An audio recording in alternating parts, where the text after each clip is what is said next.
नहीं पड़ती है तो एक स्टिकी म्यूकसी स्टफ लंग्स बनाना शुरू कर देता है। अच्छा। और उसी कारण जो ब्रोंकाइज है उसके अंदर ये स्टिकी स्टफ जब जम जाता है तो अस्थमा की शुरुआत होती है। अच्छा, तो अस्थमा एक्चुअली असल में है क्या? अस्थमा का मतलब है कि बेसिकली जब bronchi are not sending any oxygen in the lungs और lungs are completely incapable अच्छा। to convert that oxygen into the blood or putting in the blood, तो जब वो incapable होते हैं तो म्यूकस जो बनना शुरू होता है उसको अस्थमा अस्थमेटिक कंडीशंस बोलते हैं। अच्छा। और उसके अंदर शॉर्ट ब्रीथ होना, ब्रीथलेसनेस होना, टाइटनेस ऑफ चेस्ट होना, ये सारी चीज़ देखी गई है।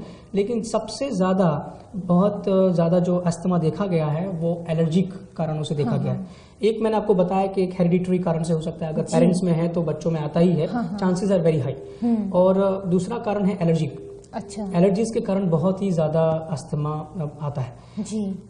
इन यूके स्पेसिफिकली जब अस्थमा यंग बॉयज में ज्यादा देखा गया है गर्ल्स की कंपैरिजन में। लेकिन जब वो एडल्ट बनते हैं, एडल्ट होते हैं, तब वो convert into the more into the girls and less into the boys.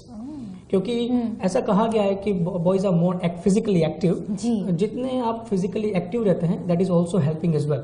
लेकिन also you can not be active and any extreme weather condition, वो अस्थमा के लिए डेंजरस है। जी, क्योंकि काफी हम देखते हैं कि जिसे कोई अस्थमा है जिसको वो लाइक बहुत ज्यादा कार्डियोवैस्कुलर एक्सरसाइज नहीं कर सकते ना, क्योंकि ब्रीदिंग की डिफिकल्टी होती है। ऑलरेडी उनके लंग्स की कैपेबिलिटी जो है काफी कम होती है और हार्ट बहुत ही ज्यादा जोर से पंपिंग करता है। अगर वो एक्सरसाइज करना शुरू कर दे then it's a whole load on the heart and that can be collapsing.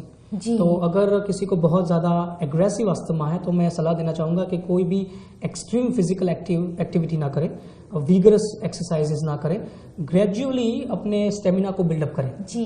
Basically क्या होता है कि जब अस्थमा किसी को होता है तो डॉक्टर्स हो या फिजियोथेरेपिस्ट हो या हम जैसे जो डॉक्टर्स हैं वो हम पेशेंट्स को ऐसा कहते हैं कि आप धीरे धीरे करके डे टू डे अपनी एक्सरसाइज को धीरे धीरे करके बढ़ाइए। अच्छा। और अपने हार्ट को बेसिकली हैबिचुएट कीजिए कि वो धीरे धीरे करके ऑक्सीजन को ले रहा है। लंग्स को आप इतना ज्यादा एक्सरसाइज, लंग्स की ज्यादा एक्सरसाइज कीजिए, जैसे कि प्राणायाम है, ब्रीदिंग एक्सरसाइज है, कि लंग्स को ज्यादा एक्सरसाइज मिले, ऐसी एक्सरसाइज कीजिए rather than giving the pressure on the heart. जी, तो डॉक्टर साहब आयुर्वेद के माध्यम से ये अस्थमा क्या है, क्योंकि हमारी 3 डिफरेंट बॉडी टाइप्स होती है, तो उसके हिसाब से आप हमें समझाएं थोड़ा सा। देखिए, आयुर्वेद में मैंने पहले बताया था कि वायु, पित्त और कफ, ये 3 जो बॉडी टाइप्स होती हैं जी, उसमें अगर अस्थमा की अगर मैं डेफिनेशन कहूँ तो प्राण वायु का मतलब होता है ऑक्सीजन जी। जब प्राण वायु के अंदर इम्बैलेंस्ड कफा यानी कफ जब प्राण वायु के साथ मिक्स हो जाता है तब वो ब्रोंकाइज यानी जो एयरवेज है उसको ऑब्स्ट्रक्ट करना शुरू कर देता है। अच्छा। तो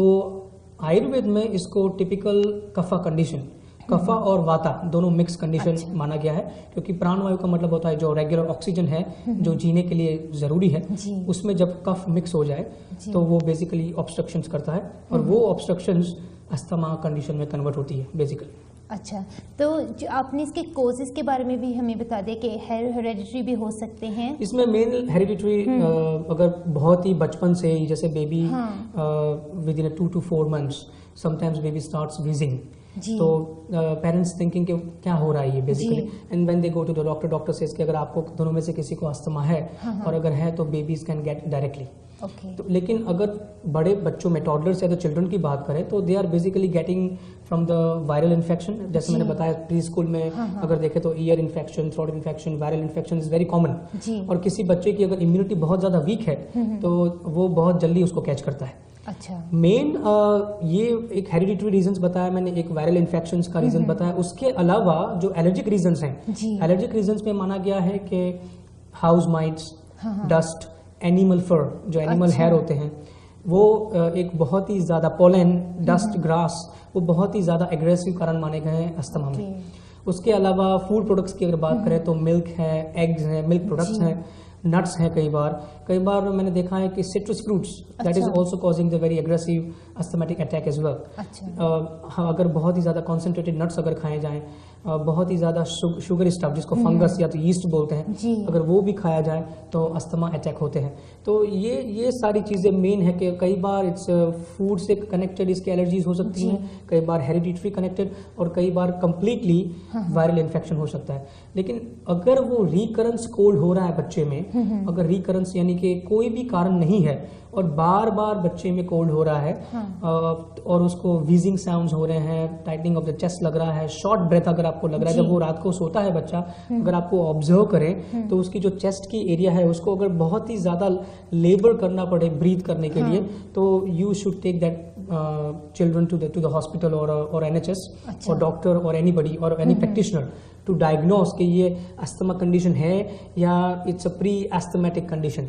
कई बार अस्थमा की तरफ बच्चा जा रहा होता है, अगर उसको पहले से ही डायग्नोस कर लिया जाए तो वी कैन मेक श्योर कि उसकी इम्यूनिटी को बूस्ट अप करके और उसके रूट कॉजेस को पहचान के वी कैन इरेडिकेट इट। जी, अभी आपने एक सिम्टम बताया अस्थमा का ना, कि ब्रीदिंग में अगर कुछ डिफिकल्टी हो, इसके और कौन से सिम्टम्स होते हैं बच्चों में, क्योंकि बच्चे बोल नहीं सकते, कह नहीं सकते हमें ये प्रॉब्लम है। सबसे पहला सिम्टम है वीजिंग। अच्छा, वीजिंग साउंड। जब बच्चा सांस लेता है, अगर वो सांस बहुत जोर जोर से लेता है, अगर वो सांस लेने में उसको कष्ट पड़ता है, अगर वो सांस लेने में उसको बहुत ज्यादा लेबर करना पड़ता है, so that is the first sign कि बच्चे में अस्थमा की शुरुआत हो गई है। उसके अलावा टाइटनिंग ऑफ द चेस्ट, कई बार जो बच्चा होता है वो जब छोटे बच्चे होते हैं they are crying because they feel uncomfortable around the chest area, क्योंकि वो ब्रीथ नहीं कर पाते। तो that is the second thing, tightness of the chest, short breath, breathlessness basically. अगर कई बार ऐसा होता है कि बच्चों को 3-4 सांस के बाद पांचवा या छठा सांस जो है वो बहुत ज्यादा डीप लेना पड़ता है। तो ये भी एक कारण माना गया है कि एवरी 5 to 6 ब्रीथ अगर बच्चे को एक और ज्यादा डीप ब्रीथ करना पड़े तो that is something going on inside the lungs. उसके अलावा अस्थमेटिक जो बच्चे होते हैं उसमें कॉफिंग कॉन्टिन्यूस रहती है और रात को वो वर्स्ट हो जाती है। That is the very very significant symptom कि अगर किसी को कॉफिंग है बच्चों में तो वो रात को अगर बहुत ही बुरी हो जाए और बहुत ज्यादा कॉफिंग हो जाए, रात को वो बार बार उठ जाए, सो ना पाए, साइड्स चेंज करता रहे, अनकंफर्टेबल महसूस करे, अनप्लेजेंट महसूस करे, तो इज बेसिकली कि वो इज नॉट केपेबल और not feeling comfortable while breathing. तो ये एक बहुत ही मेन सिम्टम माना गया है। इसके अलावा कई बार जो बच्चे होते हैं वो दिन में जब एक्सरसाइज या कुछ करते हैं, when they do the exercise and by the night they completely shattered, वो सो जाते हैं और जब दूसरे दिन जब वो उठते हैं तो उनको कोई भी फिजिकल एक्टिविटी में थोड़ा सा भी इंटरेस्ट नहीं रहता, वो एक जगह पर बैठे रहते हैं। अच्छा, इट मीन्स कि दे आर एग्जॉस्टेड इनसाइड। और वो एग्जॉशन होने का कारण भी क्योंकि लंग्स ने ऑक्सीजन को बिल्कुल भी लिया नहीं अंदर ब्लड को प्योरीफाई करने के लिए, क्योंकि वो अगर वो सारा ऑक्सीजन या तो सारा जो उन्होंने जो ब्रीथ है अगर वो एक्सरसाइज में वेस्ट कर दिया हो तो वो इंटरनली एग्जॉस्ट हो जाते हैं और next day you can see कि वो जो बच्चा है वो या तो लेटा रहेगा या तो सिर्फ बैठा रहेगा। लेकिन कोई भी चीज जिसमें उसको इंटरेस्ट है वो चीज में भी वो कुछ भी नहीं करेगा, वो सिर्फ बैठा रहेगा। इट मीन्स के उसको he is not feeling comfortable in that area. ये बहुत जरूरी है। एक्सट्रीम कंडीशंस में ऐसा होता है कि अगर एस्थमेटिक अटैक हो तो बच्चों के जो लिप्स हैं उसकी जो स्किन है वो ब्लू या तो ब्लैक होनी शुरू हो जाती है because the oxygen is completely stopped going in there. और वो जो कंडीशन है it's a very very severe condition, तो you have to rush to the hospital, क्योंकि बेसिकली ये एक वार्निंग साइन है कि हार्ट में ऑक्सीजन बिल्कुल नहीं जा रही and heart needs to be ASAP treated. और जो जैसे कि air flow meters doctors use करते हैं और डॉक्टर बच्चे को कहते हैं कि आप ब्लो करो और वो देखते हैं कि लंग्स की कैपेसिटी कितनी है, तो उसके ऊपर से भी पता चलता है कि बच्चों में ये प्रॉब्लम है कि नहीं। लेकिन सबसे पहली बात अगर आयुर्वेद में भी देखा जाए या मेडिकल साइंस में भी देखा जाए, wheezing sound is the main thing. The main thing ना। yes. तो ये इससे तो काफ़ी घबराहट होती है कि अगर जैसे अपने बच्चे से वीजिंग साउंड आ रही हो तो आप ये नोटिस ना करें या काफ़ी टाइम गुजर जाए और आप नोटिस ना करें और ये कंडीशन काफ़ी अग्रेसिव हो जाए। सही बात है। तो जब ये अग्रेसिव हो जाते हैं उसके सिम्टम्स आपने बताए तो उससे भी घबराहट होती है कि अगर ये लिप्स ब्लू होना, काफ़ी डर लगता है कि वो काफ़ी डेंजरस हो जाते हैं उस टाइम पर। देखिए बच्चे के जितने भी बॉडी के जितने भी ऑर्गन्स हैं वो कम्प्लीटली डेवलप नहीं हुए होते, और जब कम्प्लीटली डेवलप्ड ऑर्गन्स ना हो तो कोई भी चीज़ को एक्सेप्ट करने में उनको काफ़ी टाइम लगता है जी। और अगर कोई इन्फेक्शन अगर बैठ जाए, अगर आपने देखा होगा बच्चों में कि अगर कोई इन्फेक्शन भी लग जाए तो टाइम लगता है वो जाने में। अगर उनको बुखार आता है या कोल्ड होती है या फ्लू होता है तो दैट टेक्स टाइम, क्योंकि बच्चों की इम्यूनिटी इतनी ज़्यादा पावरफुल नहीं होती। और स्पेसिफिकली अगर वो बच्चा खाता नहीं है properly, if it's not nourishing properly, खाने में या दूध पीने में या अदर चीज़ों में, जो खाने की बेसिकली जो चीज़ है उसमें अगर वो कम्प्लीटली उसको अवॉइड करता है, तो अगर बॉडी में कोई भी नरिशमेंट ना जाए और उसके अलावा वो बहुत ही ज़्यादा फिजिकली एक्टिव हो, तो यू कैन अंडरस्टैंड कि वो लंग्स को कितना ज़्यादा डैमेज कर सकता है। तो ये भी मैं सलाह देना चाहूँगा कि जितने भी मदर्स हैं कि बच्चे का, अस्थमेटिक बच्चों की स्पेसिफिकली, उनके खाने का बहुत ध्यान रखें, क्योंकि मैक्सिमम डॉक्टर्स और आयुर्वेद प्रैक्टिशनर्स वी बिलीव कि asthma does not starts from the lung, it starts from the stomach. अच्छा। क्योंकि अगर स्टमक के अंदर गर्मी ना हो, स्टमक के अंदर गर्माहट ना हो, तो basically lungs are not getting that much powerful, और वो फिर आगे जाके ड्राई कॉफ या कॉफिंग या वीजिंग साउंड या टाइटनेस ऑफ द चेस्ट या mucus, making mucus in the lungs, ये सारी प्रॉब्लम्स खड़ी कर सकती है। जी।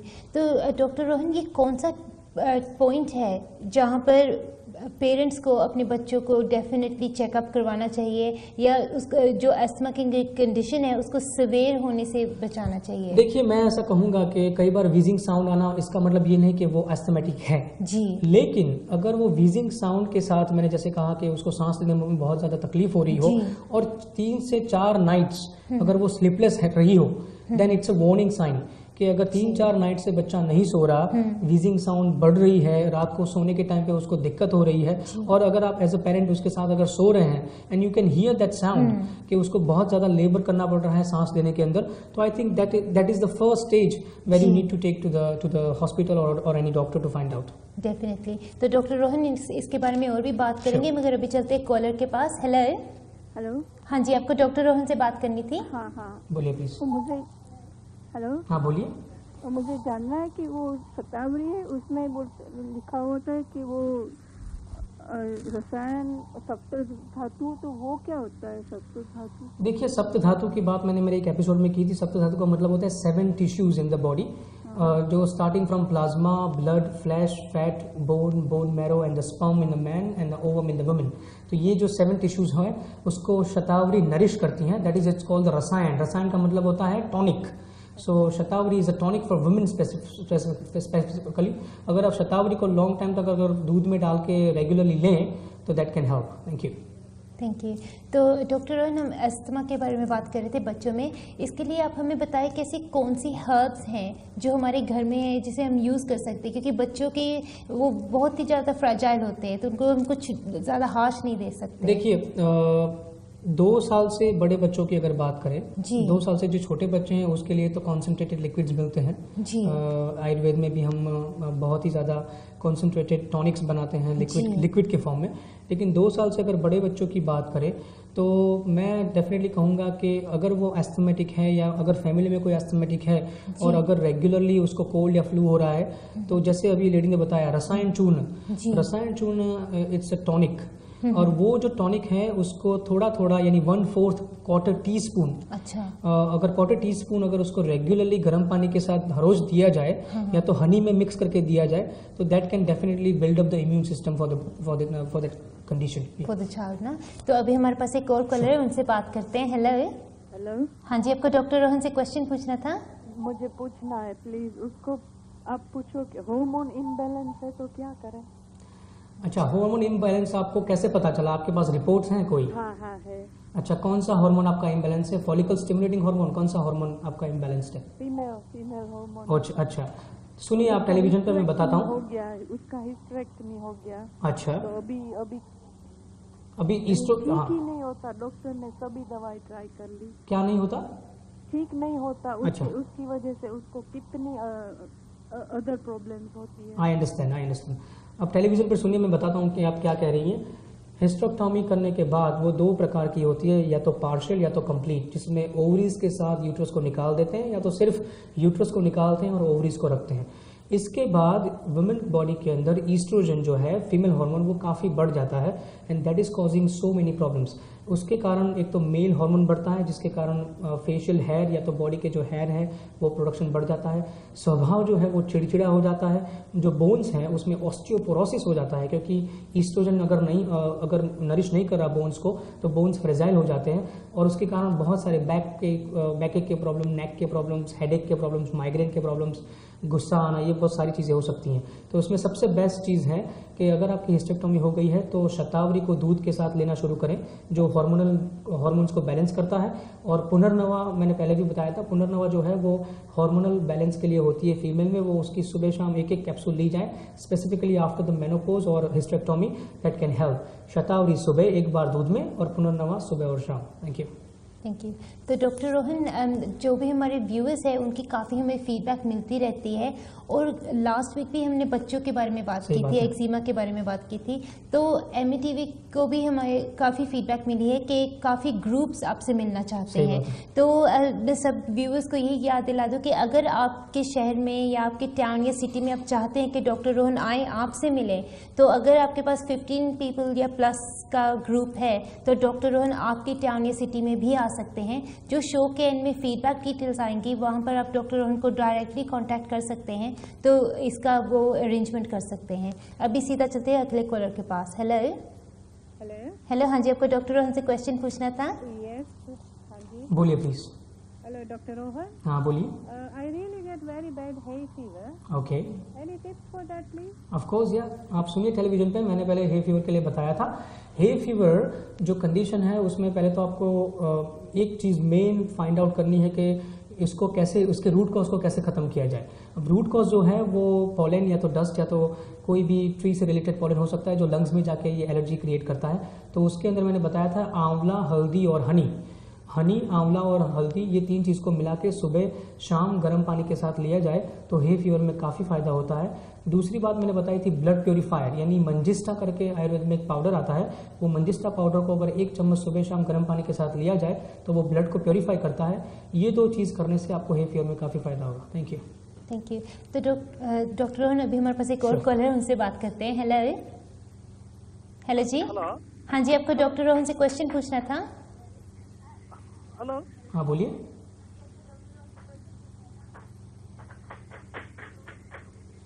हेलो, आप अपनी टीवी का वॉल्यूम बंद कर दें या कम कर दें, तो आप अपना क्वेश्चन फोन के ऊपर ही पूछ लें। Okay okay.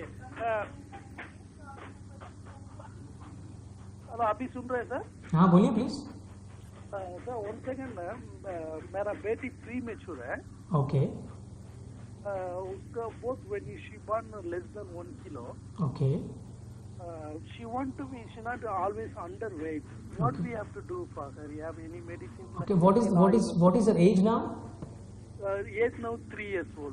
Okay, now basically अब सुनिए, टेलीविजन पे मैं बताता हूँ। Pre mature babies, when pre mature babies happen, उसके अंदर जो लंग्स और लिवर, ये जो दोनों ऑर्गन्स हैं, they are not developed properly.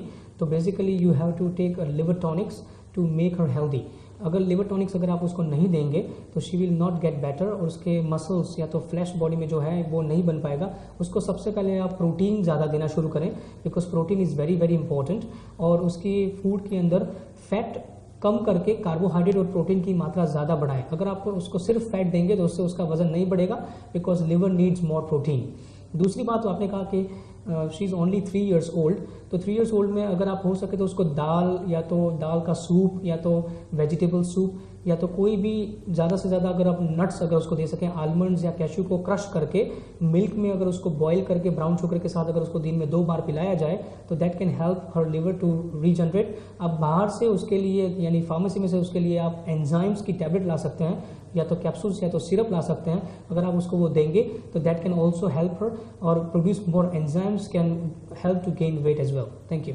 Thank you. तो डॉक्टर रोहन, सबसे बेस्ट चीज़ यही रहेगी कि अगर हम अपने बच्चे के हेल्थ के बारे में श्योर नहीं है या कुछ ऐसी कॉम्प्लिकेशन लग रही है, तो अगर वो सीधा आपसे मिलने आए, वो बेस्ट चीज़ है। वो तो सबसे बेस्ट है। हाँ। तो आप ये भी रेकमेंड करेंगे कि उनको जो रिपोर्ट्स लेकर आनी चाहिए, हाँ। आप हमें ये भी बता दें कि कौन कौन सी रिपोर्ट्स चाहिए। बेसिकली बच्चों में अगर अस्थमा है तो लंग टेस्ट की सारी रिपोर्ट्स चाहिए मुझे जी। और मैंने जैसे बताया कि पिक फ्लोमीटर जो डॉक्टर्स यूज करते हैं ब्लो करने के बाद जो लंग कैपेसिटी है, अगर वो रिपोर्ट्स उनके पास हैं तो वो मेरे पास लेके आए, और दूसरा एलर्जिक जो एलर्जेंस रिपोर्ट है, फूड एलर्जीज और एनवायरमेंटल एलर्जीज, अगर वो रिपोर्ट उनके पास है जो ब्लड के थ्रू होती है, वो अगर लेके आए तो picture will be more clear और मैं